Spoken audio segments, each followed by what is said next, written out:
My name is Ivan, and I was never much of an outdoorsman.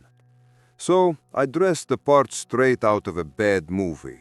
Full leaf print camouflage, heavy combat boots, and a Panama hat with a mosquito net that made me look like a complete idiot. Backing out wasn't an option. We'd planned this trip as a group for weeks. The idea, as usual, came from Dmitri, our chief organizer, the kind of guy who plans everything with the precision of a bomb disposal expert. With us were his girlfriend, Anya, the brothers Velema and Misha, and Lisa, a mutual friend. Dmitri had pre-planned everything: what to pack, what to do, who was responsible for what. It sounded less like a plan for a fun getaway and more like a survival manual for a mission into a contaminated zone. We started our trek at dawn. The air was cold and damp, smelling of rotting leaves and pine. I'd been grumbling to myself the whole ride there, but this forest, it was majestic in its own way, and terrifying. The grass along the path glittered with dew, as if strewn with millions of glass shards. The sun broke through the thicket in ugly, ragged shafts of light that looked more like grasping tentacles. Everyone was ready, and we moved silently into the depths. Dmitri led the way at a measured pace, his eyes scanning the trees with an unnatural intensity. "All right, group, maintain formation," he said without turning. "We're veering off here. We'll make camp in 3 kilometers. "What's the point of this scavenger hunt?" Valera grimaced, adjusting the strap of his overloaded backpack. "Why can't we just find a clearing and set up? What's with this route-obsessed masochism?" "Because this isn't a children's picnic," came Dimitri's indifferent reply. Valera just sighed heavily and muttered something under his breath. I was walking somewhere in the middle. Anya was just ahead of me. She kept nervously feeling the pocket of her jacket, as if checking for something precious. A faint but persistent smell of alcohol wafted from her. "Is she drinking already?" I thought, but then remembered it was probably hand sanitizer. Weird, but everyone has their quirks. "Anya, why'd you bring a whole pharmacy? We're going to the woods, not into surgery," Valera snapped, unable to hold back. "What's it to you?" she shot back sharply. "Just be quiet, or you'll be begging me for it later." Lisa walked slightly apart, lost in her own world. She didn't say a word, only occasionally throwing us quick, fleeting glances before staring off into the dense undergrowth for long periods. "Lisa, everything okay?" Dmitri asked, and his voice sounded unnaturally loud in the ringing silence. "Just looking." Her voice was barely audible. Dmitri smirked faintly, but didn't answer. She really did look at him a lot. I pushed away thoughts of unrequited love. I had enough of my own worries. The path narrowed, leading us into dense, almost impenetrable thickets. The trees around us grew taller, their trunks thicker and more gnarled. The branches intertwined so tightly they formed a green, nearly impervious canopy above us, like a coffin lid. A creepy sensation grew that the forest was closing in behind our backs, swallowing the only path to retreat. Why does looking at Liza bring on such dark thoughts? I tried to calm myself. It's just a small forest. There are probably mushroom pickers everywhere. It's fine. We walked and chatted. Misha about food, me about video games, Dmitri about hiking. Liza remained detached, and it was starting to genuinely frighten me. Going into the woods with a quiet one, and the quiet ones, as they say, are the most dangerous. "Stop it," I scolded myself. "She's just a shy, reserved girl. What am I thinking?" Misha suddenly stopped and poked his stick at a bush, with small scarlet berries. Check it out. Are these edible? Doubt it, Dmitri said, casting a brief, uninterested glance at the bush. Eat one and find out, Valera snorted. Damn it, no signal, can't Google it. No one have a guidebook? Misha sighed in disappointment, picking up a twisted piece of deadwood from the ground. All right, let's keep moving. We hadn't been walking long, but the strange feeling intensified with every minute. The forest was unnaturally quiet. No bird song, no chirping of insects, just the muffled sound of our footsteps on the damp carpet of needles and the occasional ominous creak of branches high above. Kind of dead around here, Misha noted, glancing around nervously. Forest is a forest. What, you need bears doing a jig for entertainment? No thanks. Misha attempted a laugh, but it came out weak. But are there any around here? At one point, we emerged into a small clearing, and here my blood ran cold. The grass here was unnaturally white, as if it had been bleached with lime or covered in frost, even though it was fairly warm. And in the middle of this deathly pallor stood an arch. Tall, built of dark, almost black stone, all overgrown with thick moss that seemed not just to be growing on it, but slowly, over centuries, consuming it. We froze in our tracks. What's this architectural marvel? Valera muttered. A stone arch in the middle of nowhere. Seriously. Dmitri moved closer, his fingers tracing the rough surface. Maybe ruins from an old estate, though there was nothing on the maps. Maybe it's a portal to another dimension, Misha joked weakly, tapping his stick against the arch. A dull, low hum resonated, as if we'd struck a giant tuning fork. Looks bad, Anya whispered, taking a step back. I stood at the back, unable to tear my eyes away from the structure. It was alien. The stone looked ancient, but the arch itself felt new, as if it had been erected yesterday and artificially aged into a ruin overnight. Insanity! Who would do that? But the thought that there might be people nearby, any people, builders or archaeologists, was a faint comfort. Maybe they're shooting a movie around here, Dmitri suggested, and at that moment I thought I saw the shadow beneath the arch thicken and stir. Time to lay off the horror stories, my inner voice hissed. All right, enough standing around, Dmitri waved a hand. Moving on. We filed under the arch one by one. I was last. As I stepped over the threshold, I felt a sharp, freezing cold, as if I'd passed through a wall of ice. The air grew thick, hard to breathe. For a split second, I thought I saw a tiny, shimmering droplet of absolute darkness hanging in the very center of the stone passage. I froze, trying to figure out if it was a trick of the light. Forcing myself forward, I stepped through to catch up with the others, and stopped in complete confusion. All my friends were standing off to the side, staring back at the arch with identical frozen expressions, as if waiting for some signal. "What's up? Did I miss something?"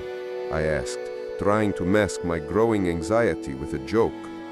Dmitri turned his head toward me slowly, like an automaton. His face was a mask of calm, but his eyes held no spark.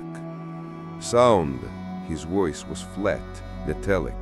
You imagined it. Continuing the mission, maintaining course. 2 kilometers on the trail, then a turn at a 38-degree angle into the thicket.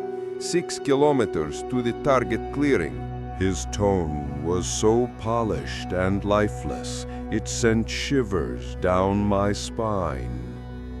You okay? I asked quietly, interrupting him. Dmitri jerked his head sharply, and I saw the same emptiness flicker in the eyes of each of my friends. It was as if Dmitri's words weren't a suggestion, but a program they had all silently accepted. "I am explaining the plan," he replied dryly. "Well, let's go then. No need to lecture." I tried to keep it light, but inside, everything was turning cold. Along the way, I tried talking to Valera a few times. Usually chatty, he now paused for several seconds before answering, as if his processor was struggling to find the right words. "Valer, you good?" I asked, clapping him on the shoulder. He flinched as if electrocuted and slowly turned. "All functional. The process is proceeding according to plan." His reply was devoid of all emotion. I fell back, feeling my anxiety curdle into panic.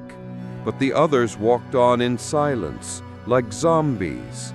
Did a single walk under a damn arch really drain them that much? We finally reached the campsite. The clearing was spacious, with a babbling stream nearby. In any other circumstance, it would have seemed idyllic. Dmitri immediately started handing out assignments. My role was scout. Patrol the perimeter, gather firewood, and check for any danger. "At least I'll get to walk alone," I muttered with relief. Scouting the area, I spotted Lisa by the stream. She was filling a bucket with water, but her movements were frightening. She stood absolutely straight, without bending her knees, and simply inclined her torso at an impossible angle, as if her spine were made of wire. I snorted, writing it off as fatigue, but the unease stirred inside me with renewed force. Still, thoughts of Lisa often distracted me. Weird or not, I was starting to develop feelings for her. She's just like me, a homebody, not used to company. I smiled stupidly, noting how a crush can make you ignore the most obvious red flags. Nearby, I could hear Misha chattering animatedly about something. His voice briefly lifted my spirits, but returning to the clearing, I was once again seized by icy horror. Misha was standing alone, talking to a birch tree.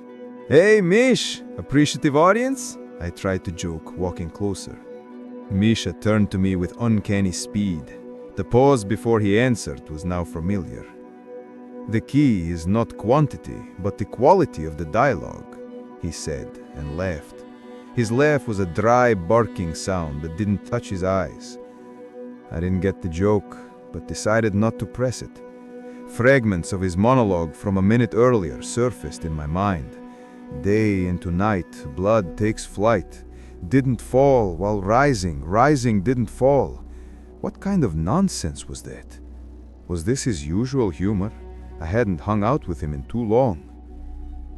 That all just wiped out today, I thought, and headed over to Dmitri and Valera, who were building a fire. "What about Misha? Not ask? He's just standing over there, delirious," I said, attempting a smile. They both looked up at me. Their gaze was cold, analytical. The pause stretched. "Everyone fulfills their function," Dmitri stated crisply. "Redundant elements in the system are not permitted," Valera added, and his voice carried a genuine threat. A shudder ran through me. I shrugged and walked away toward the fire, where Liza stood near Anya. What I saw made my heart stop. Anya was crouched by the fire, methodically, with manic persistence, spraying herself with hand sanitizer. She wasn't just doing her hands, she was coating her face, her neck, her clothes. The smell of alcohol was suffocating. Anya did it with a vacant, absent look in her eyes, not even flinching from the pungent odor. Liza stood beside her, holding an empty bucket. Empty? But she'd just been filling it. Dima's gonna lose it, was the idiotic thought that flashed through my mind. Get a grip, Ivan. Maybe she just needs help. Here's your chance to talk to her. And Anya, well, that's Dima's problem. Liza, where's the water? Need any help? I asked, straining to keep my tone casual and ignoring the soul-chilling scene with Anya. Liza turned to me. Her movements were fluid, almost mechanical. Her voice when she spoke was quiet, level, and for that reason, infinitely monstrous. My mind refused to process the meaning of the words. I could only manage a single syllable. What? The instant anxiety that had been building all day broke through into raw animal terror. I said that after analyzing the situation, I have concluded that the most efficient and untraceable method of eliminating Anya for the purpose of further convergence with the target Dimitri is thermal exposure. Her voice was calm, like a newsreader delivering the forecast. No evidence will point to me or my involvement in this incident. Her words seared into my brain like white-hot needles. I could hear my heart hammering wildly, drowning out everything else. I stood paralyzed, unable to move. Scream? Run? Instead, I just stared at her, hypnotized by this chilling rationality. Her face was utterly serene, almost blissful. But what? Is this a joke? My voice cracked into a falsetto, my lips stretching into an idiot, strained smile. I was trying to convince her and myself that this was just a very dark joke. Her expression didn't change one iota. I stumbled backward, tripped and scrambled away a few steps. Her empty, indifferent gaze followed me until I looked away. A ringing filled my ears. I found my bag, pulled out a water bottle with trembling hands, and took a few greedy gulps. The icy liquid burned my throat but momentarily grounded me in reality. I collapsed onto a folding chair, trying to make sense of what I'd heard. She said she was going to kill Anya. It sounded absurd, but there wasn't a trace of doubt or jest in her voice. Remembering how Liza had watched Anya all day, Anya who laughed and hung on Dimitri, I felt an icy knot form in my chest. Jealousy, cold, calculating, and a plan. A fucking plan. But why tell me? No, it can't be. If this were a real plan, would she really share it with me? But something inside, some ancient instinct, screamed that this was no joke. Too many strange things had happened today. Liza's words mixed with Misha's delirious ramblings, with Dimitri and Valera's mechanical responses. It was as if they had all become part of one large, broken mechanism. I ran a hand over my face, wiping away clammy sweat. Slowly, fighting the terror, I turned my head back toward the fire. The flames danced in the gathering dusk, casting long, writhing shadows. Liza stood so close to the fire that her face must have been burning from the heat, but she didn't blink.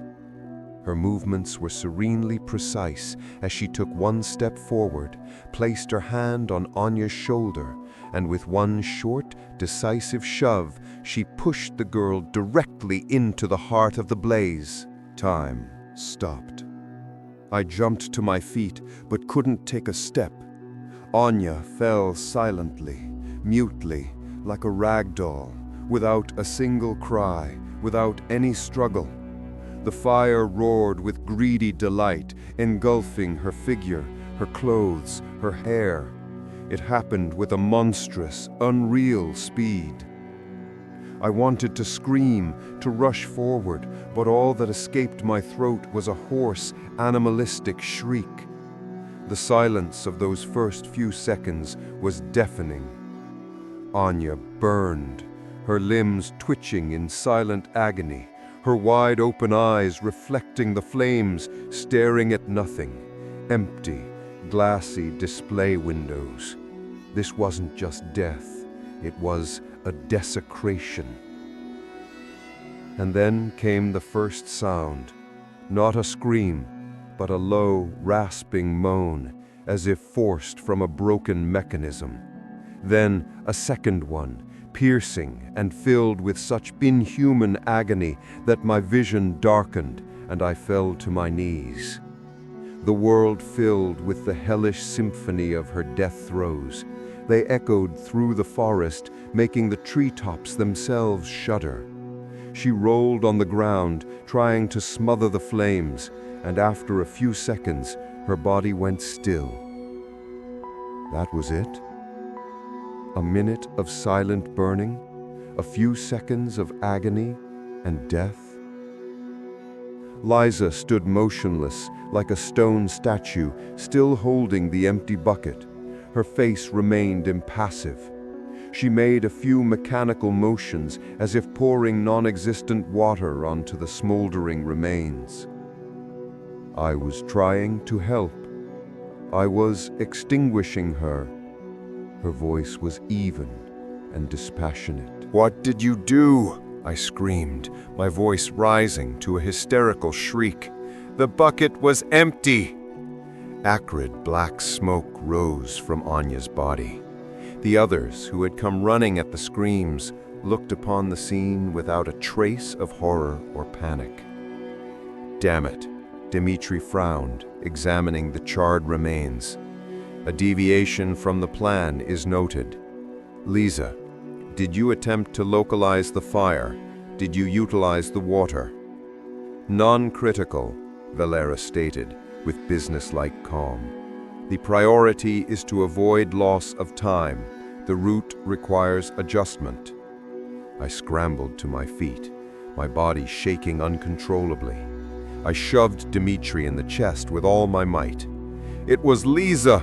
She pushed her! I saw it!" Liza looked at me with mild condescension, like an adult humoring a foolish child. "That is incorrect. I was rendering aid. Here is the bucket. All water was expended in the process." "It was empty from the start," I yelled, my voice breaking. Dmitri, frowning, nodded as if receiving crucial data. If Liza was performing a rescue function, then that is what occurred. She always executes assigned tasks efficiently. Valera shook his head, deep in analysis. "The spray angle may have been suboptimal. That would explain the low extinguishing efficacy." I wanted to laugh, cry, and sob all at once. Misha, approaching, uttered some monstrous, disjointed joke, but I could no longer hear the words. Everything around me dissolved into a deafening black hum. Everyone I considered my friends stood around the charred, smoking body and discussed what had happened with cold, clinical detachment. "Have you all lost your minds? It was Liza!" I didn't finish. In one moment, they all turned their heads toward me in perfect unison.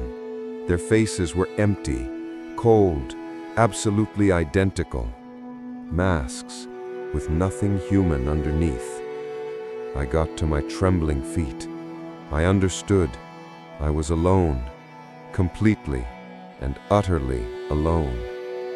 The camp went about its business, the crackling of embers, the rustle of leaves, Misha's meaningless laughter, and in the middle of it all, Anya's dead body. And the forest, it seemed, watched us with silent, ancient contempt.